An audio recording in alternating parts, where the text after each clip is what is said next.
Good evening. It's good to be with you tonight. I wish I could say it's good to see you.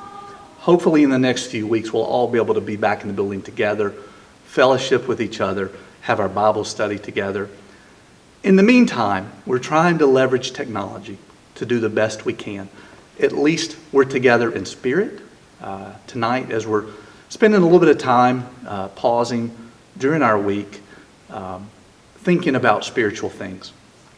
While I've been quarantined at home, I've been working on a quarantine beard, and it's making me feel old. There's a lot of gray in it.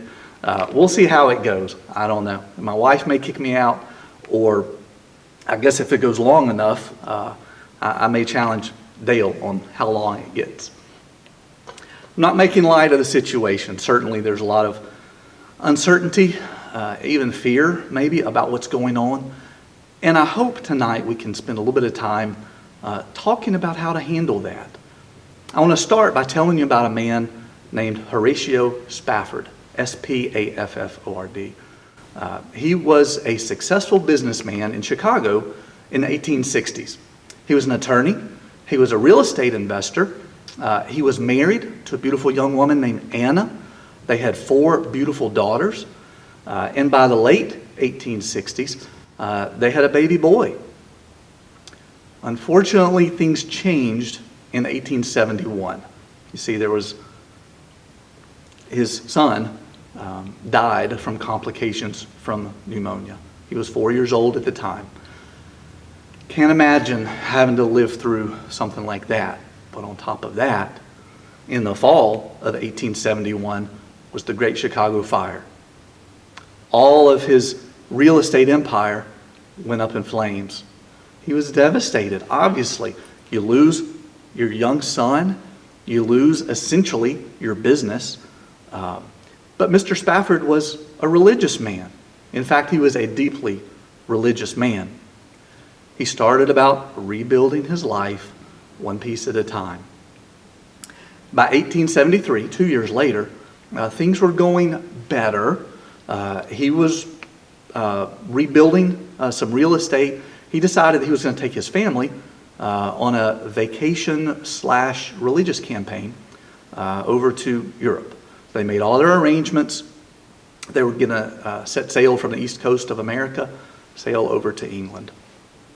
Unfortunately, right before they left, some complications arose with the zoning of all the real estate that he was working on. He sent his wife Anna and the 4 daughters ahead. He said he'd catch up with them in a few days. So Anna Spafford and her 4 daughters set sail from America, sailing to England. 4 days into the journey, disaster struck. You see, their ship was rammed by another larger, more powerful, iron-hulled ship. And in 1873, that spelled disaster.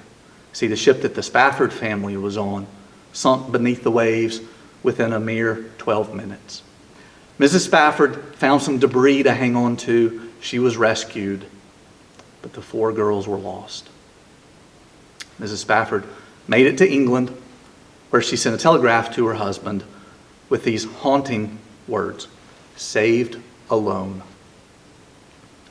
Mr. Spafford was understandably devastated and worked his way to the East Coast as soon as he could and set sail. The captain knew about what had happened previously, and when they were about 4 days into their journey, the captain came to him and said, "We think this is the general area where the collision had occurred." Mr. Spafford, being a religious man, had a flood of emotions. I can't imagine all of those emotions, but he said that he had a sense of comfort that he felt. And he took the opportunity to sit down and write some words out in a poem.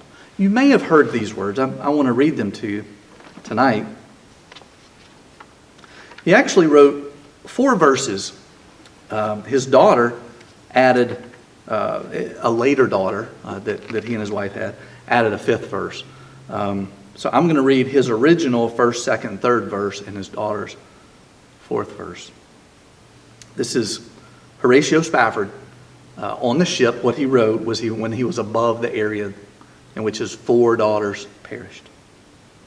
When peace like a river attendeth my way, when sorrows like sea billows roll, whatever my lot, thou hast taught me to say, it is well. It is well with my soul. Though Satan should buffet, those trials should come, let this blessed assurance control that Christ hath regarded my helpless estate and hath shed his own blood for my soul. My sin, oh the bliss of this glorious thought, my sin, not in part but the whole, is nailed to the cross, and I bear it no more. Praise the Lord, O my soul. This is the verse that his daughter added later. And Lord, haste the day when the faith shall be sight, the clouds be rolled back as a scroll, the trump shall resound, and the Lord shall descend. Even so, it is well with my soul. Can't imagine the faith that it took, the trust in God, the comfort that Horatio Spafford had to have at that moment to write those words, and for a yet-to-be-born daughter to write that last verse. Many of you know that. In fact, that's one of the songs that we're going to sing tonight. You may have already sung it. I hope that when you sing that song in the future, or maybe go back tonight and re-sing that song, think about those words. Think about the history of the words, but think about what it means to you. You know, those words, it is well, could have come from a passage in the Old Testament. Mr. Spafford was a deeply religious man, so it's certainly possible. We're going to look at an account of Elisha in 2 Kings chapter 4. He was traveling around the country, and there was a notable woman in Shunem. She and her husband, who was older, created a room for Elisha for him to use when he was passing through the area. And he was very grateful for that. In verse 14, Elisha said, "What can we do for her?" And Elisha's servant Gehazi answered and said, "Actually, she has no son, and her husband is old." Aha. Verse 15 says, "Call her." When he had called her, she stood in the doorway. Then he said, "About this time next year, you shall embrace a son." It was a prophetic or a miraculous occurrence that she was going to have a son. And sure enough, it came to pass. Verse 18 says the child grew. Now it happened one day that he went out to his father, to the reapers, and said to his father, "My head, my head." So he said to a servant, "Carry him to his mother." When he had taken him and brought him to his mother, he sat on her knees till noon and then died.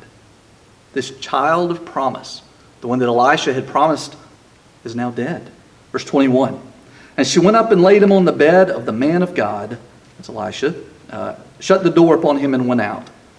Then she called to her husband and said, "Please send one of the young men and one of the donkeys that I may run to the man of God and come back." And he said, her husband said, "Why are you going to him today? It is neither the new moon nor the Sabbath." Listen to what she says. She said, "It is well." How could it be well with her? Her son had just died. Let's continue. Verse 24. Then she saddled a donkey and said to her servant, "Drive and go forward. Do not slacken the pace for me unless I tell you." And so she departed and went to the man of God at Mount Carmel. And so it was when the man of God saw her afar off that he said to his servant Gehazi, "Look, the Shunammite woman. Please run now to meet her and say to her, 'Is it well with you? Is it well with your husband? Is it well with the child?' And she answered, 'It is well.'" There are those 3 words. It is well. Those are the same words that Horatio Spafford used when he was above the area in which his 4 daughters perished beneath the waves. I hope that as we're encountering this time in our country, kind of an unprecedented time of concern and not knowing what the future is going to hold, I hope that you can say, "It is well." Let's look at one more passage, again from the Old Testament. This is Psalm 46. God is our refuge and strength, a very present help in trouble. Therefore we will not fear, even though the earth be removed, and though the mountains be carried into the midst of the sea, though its waters roar and be troubled, though the mountains shake with its swelling. You know, this passage talks about the mountains being carried into the sea, kind of this upside down. Some of us may have seen our worlds turned upside down in the last week or 2 weeks. And we may continue to see that over the next few weeks. We're not sure what's going to happen. But our worlds have been rocked a little bit.